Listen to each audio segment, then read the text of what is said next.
se cumplan este año. O sea, el favor de Dios esté con nosotros.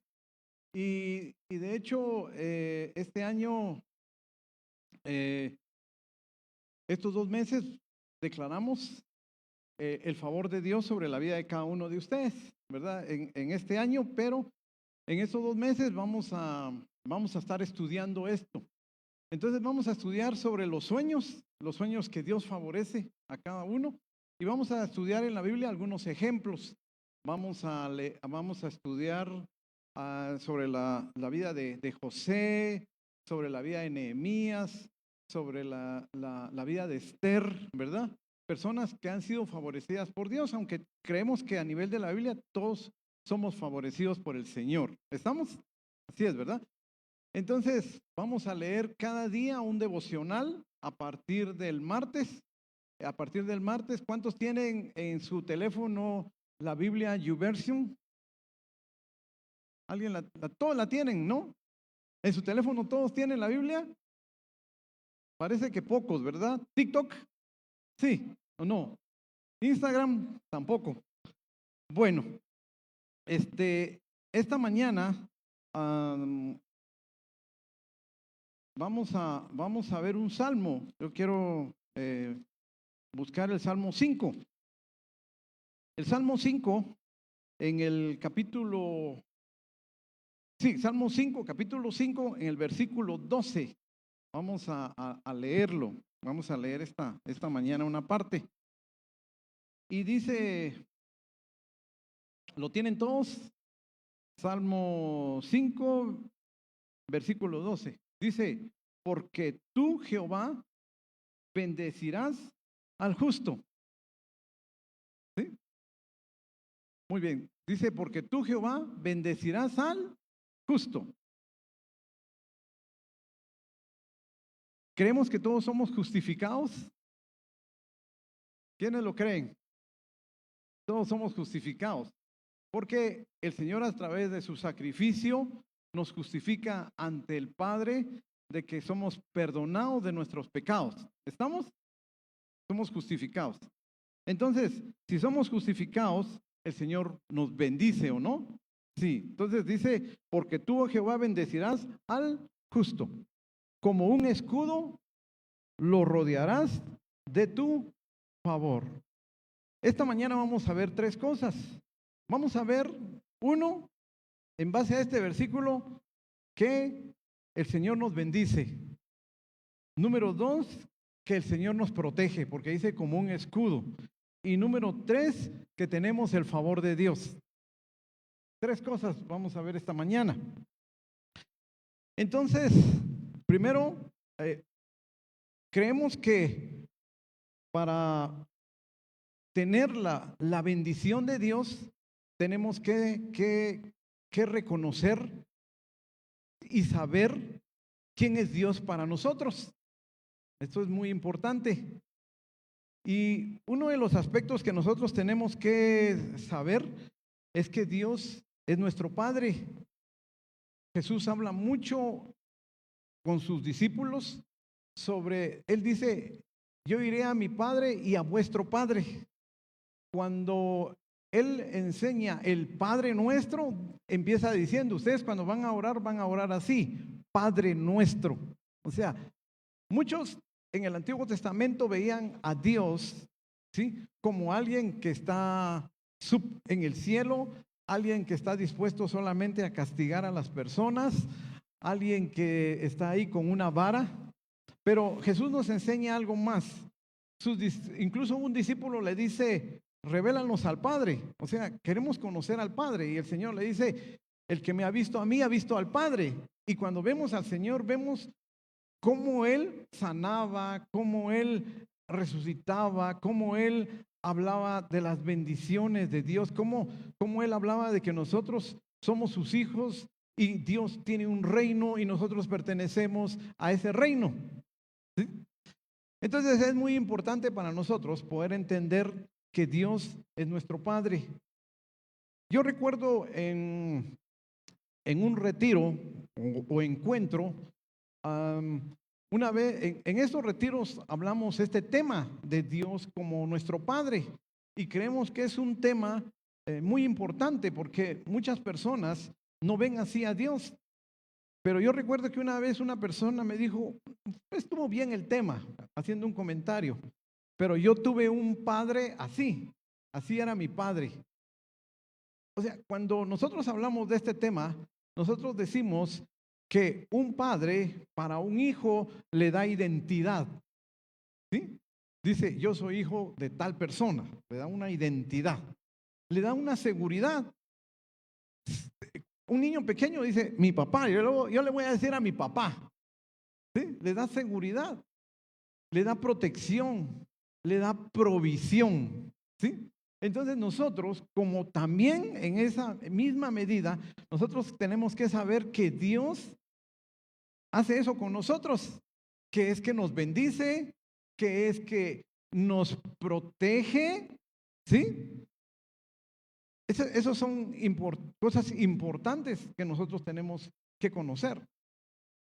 Desafortunadamente, hay padres que no son así, o padres ausentes. Muchas personas no conocieron jamás a su papá. Y yo he platicado con varias personas que no saben ni quién era, ¿sí? No, desconocen al papá. Quizá hay un papá sustituto, porque pueden haber alguien que identifique al padre en otra persona. Lo pueden identificar con un líder, lo pueden identificar con un profesor, incluso con un jefe. Pueden decir, sí me siento identificado porque lo veo como un padre. Y entonces es importante para nosotros que podamos entender esta mañana que Dios es un padre que bendice a sus hijos. ¿Sí? Dios nos bendice y miren, Dios nos ha llamado. Si vemos la población del mundo y cuántas personas conocen de Dios, conocen de Jesucristo, créanme que no es mucho, no son muchos, porque Dios nos hace un llamado y Dios nos escogió como sus hijos con un propósito. Cuando Dios lo llamó a usted, lo llamó con un propósito. Un propósito, les decía el 31, un propósito que nos bendice para que nosotros podamos bendecir y podemos empezar bendiciendo a nuestras generaciones, bendiciendo a nuestros hijos, bendiciendo a nuestros nietos. Y por eso yo les decía el 31, ¿está usted orando por sus hijos? ¿Está orando por sus nietos? ¿Incluso por sus bisnietos? Los que tienen un joven ya en etapa de casarse, ¿está orando usted por ese su hijo para que encuentre a la esposa para él, que Dios tiene para él? O sea, Dios nos llama con un propósito. Muchas veces cuando la persona piensa de que Dios nos bendice, muchas veces pensamos solo en lo económico y no debe ser así. No debe ser así. Dios cuando Jesús llama a sus discípulos, no creo que les haya llamado para decir, ustedes van a ser millonarios, ¿verdad? Y van a tener de todo lo material, no.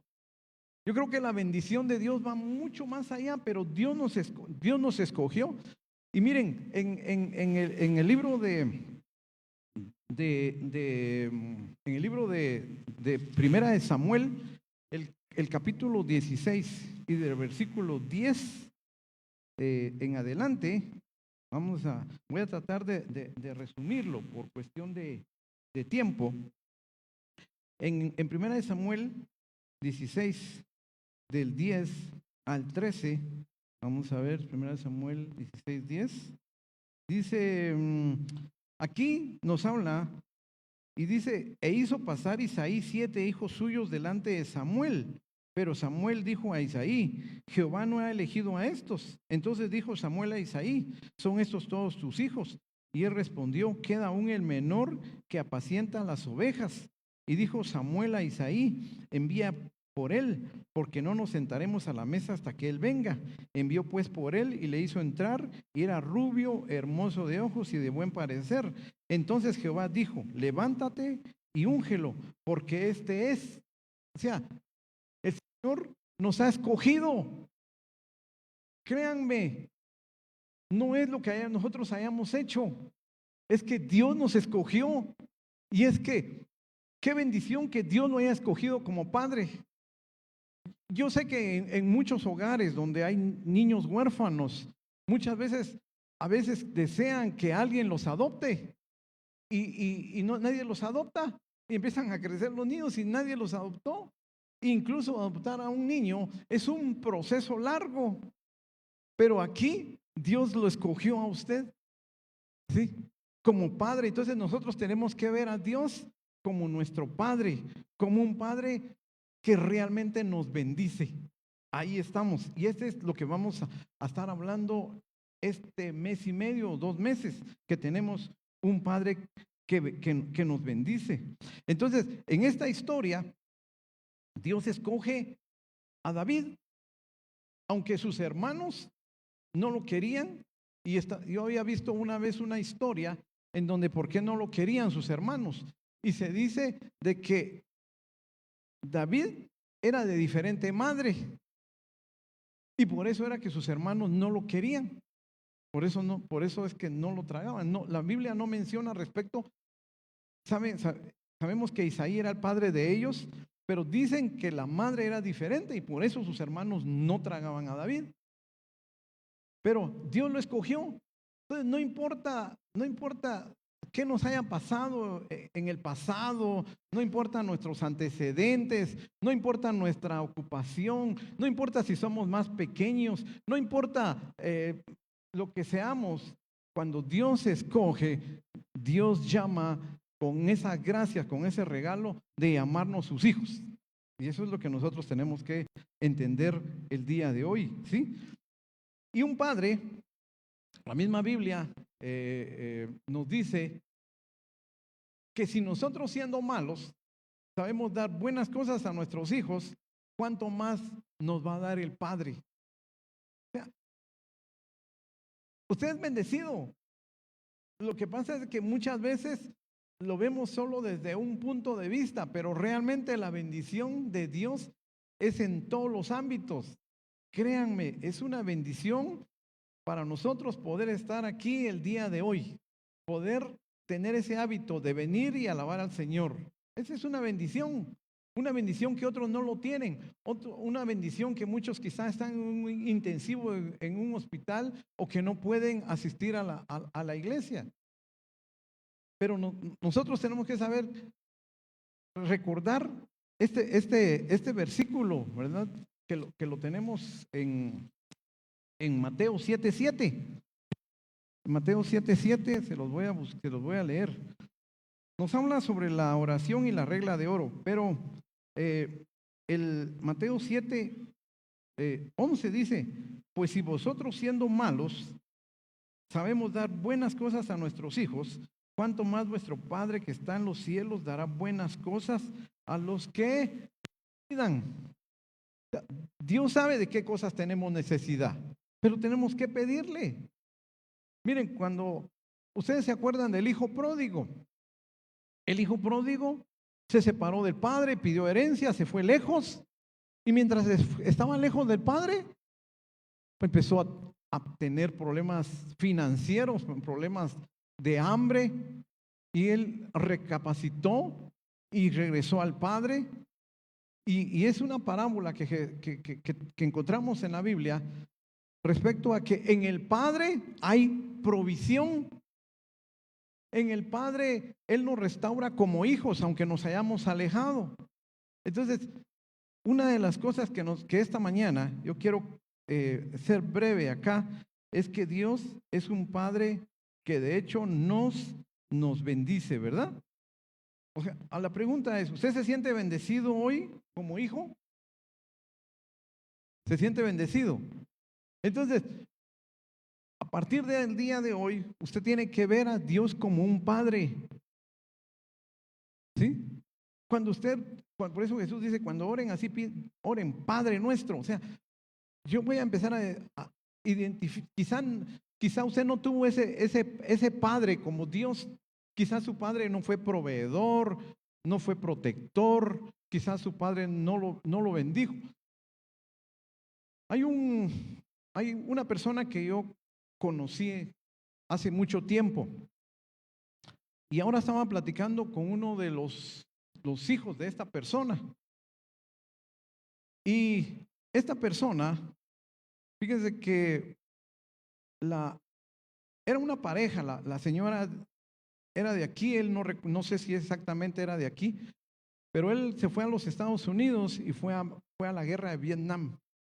¿Qué tanto le afectó emocionalmente esa guerra y qué tanto le afectó la situación del ejército? No lo sé.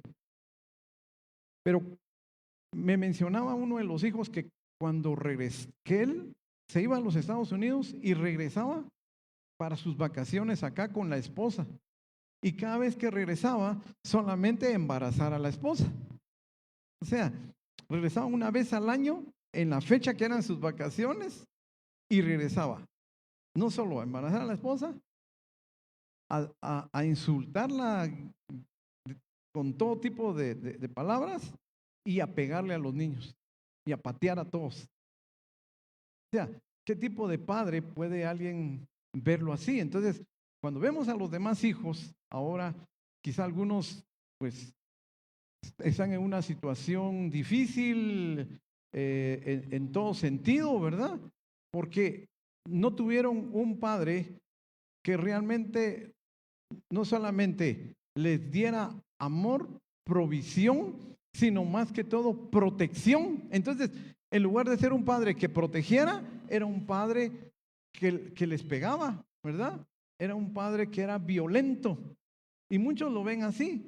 Pero cuando nosotros vemos a nuestro Padre Dios como un Padre, no solamente que nos bendice, sino lo vemos como un Padre que protege, ahí cambia la cosa. Ahí cambia mucho. Fíjense que en la Biblia, cuando seguimos leyendo respecto a David en Primera de Samuel, dice que en Primera de Samuel 19, del 1 al 6, dice que Saúl, que había sido el rey que Dios había escogido primero, pero debido a la desobediencia de Saúl, Dios lo desecha como rey, pero no lo eliminó del reinado. Él siguió reinando. Y luego Dios unge a través de Samuel y escoge a David, como le decíamos, ¿verdad? Con sus hermanos. Dios lo escoge para que fuera rey. Pero Saúl lo quería matar. Fíjense, siempre lo quiso matar. Pero Saúl tenía un hijo, el hijo es Jonathan. Y Jonathan, de hecho, en la línea de sucesión, era el heredero de Saúl. Él tenía que ser el siguiente rey. Pero Jonathan entiende que Dios había escogido a David y dice que ellos hicieron una gran amistad, de tal manera que cuando Saúl quería matar a David, Jonathan le avisaba. No sé si han leído la historia y mi exhortación es también a que leamos la Biblia. Entonces, Jonathan venía y le decía a David, mira, mi papá te quiere matar, huye aquí o mira, no tengas problema en tal lado, etcétera. Y entonces, alguien podría decir, bueno, ¿y qué podemos aprender aquí de un padre que protege? Porque miren, Dios usó a Jonathan para que Saúl no matara a David. Y quizá en nuestra vida no sabemos si la oración de otra persona ha evitado que nos pase algo malo. Hay personas que interceden por nosotros y es una gran bendición tener personas que interceden por nosotros, porque no sabemos de qué Dios nos está librando. Entonces muchas veces las bendiciones de Dios son a través de lo que nos ha librado de enfermedades, de contagios, de accidentes, ¿sí? De muchas cosas que Dios nos ha librado. Y nosotros pensamos solo en lo material, cuando tenemos que darle gracias a Dios porque podemos estar acá, porque nos ha librado de muchas cosas. Y eso es lo que Dios hacía con David. O sea, ¿qué significa esto? Significa que como hijos de Dios no vamos a tener problemas, vamos a tenerlos. De que no van a haber tormentas, van a haber tormentas, van a haber dificultades. Pero una de las cosas es poder entender que Dios de una u otra forma va a usar a alguien para protegernos. Incluso hay promesas de que el ángel de Jehová acampa alrededor de los que le temen. O sea, Dios es un Padre, cuando lo vemos así, que nos bendice, pero nos protege también. Y esa es una gran bendición, tener la protección del Señor. ¿Estamos? Entonces, Dios es un Padre que protege, ¿verdad? Porque podemos verlo. Y Dios dice, y tiene esa promesa en Juan 10:27. Dice, mis ovejas oyen mi voz y yo las conozco y me siguen. Yo les doy vida eterna y no perecerán jamás, ni nadie las arrebatará de mi mano. Mi Padre que me las dio es mayor que todos y nadie las puede arrebatar de mi mano. O sea, Dios nos promete protección. Y en el tercer punto que podemos ver en el salmo que vimos es que Dios nos rodea de su favor. ¿Sí? Dios nos rodea de su favor. Entonces, usted tiene el favor de Dios, porque siempre el favor de Dios nos va a acompañar a todas partes a donde vamos. El favor de Dios ha hecho que alguien que no tiene trabajo lo pueda tener. El favor de Dios ha hecho que, que, que sus hijos sean bendecidos de una u otra manera, que ellos toquen puertas y esas puertas se abran. El favor de Dios. Miren, el favor de Dios acá, cuando nosotros vemos, seguimos con Samuel, en el capítulo 18, dice que David hizo un pacto con Jonathan, ¿verdad? Y no solo hicieron un pacto, dice en el 4, y Jonathan se quitó el manto que llevaba y se lo dio a David y otras ropas suyas, hasta su espada, su arco y su talabarte. ¿Sí? O sea, alguien que le correspondía al reino, se lo dio a otro y lo bendijo de esa manera. Por eso algunos dicen que Jonathan es el símbolo de Cristo, que él, las bendiciones, todo lo que él ganó en la cruz, nos lo está dando a nosotros. Jonathan es un símbolo de Cristo. Miren, no lo merecíamos. Así como David estaba con las ovejas, el menor de todos, Dios lo llama, Dios lo protege, Dios lo bendice. Y eso es lo que tenemos que creer para este año nosotros, que es un año en que contamos con la bendición, con la protección y con el favor de Dios. Eso es lo que tenemos que tener en mente este año. Así que hay mucho que pudiéramos mencionar y leer, pero quiero que nos pongamos de pie. Y quiero que esta mañana nosotros podamos creer y sea un momento para que usted ponga sus sueños en las manos de Dios. Que usted crea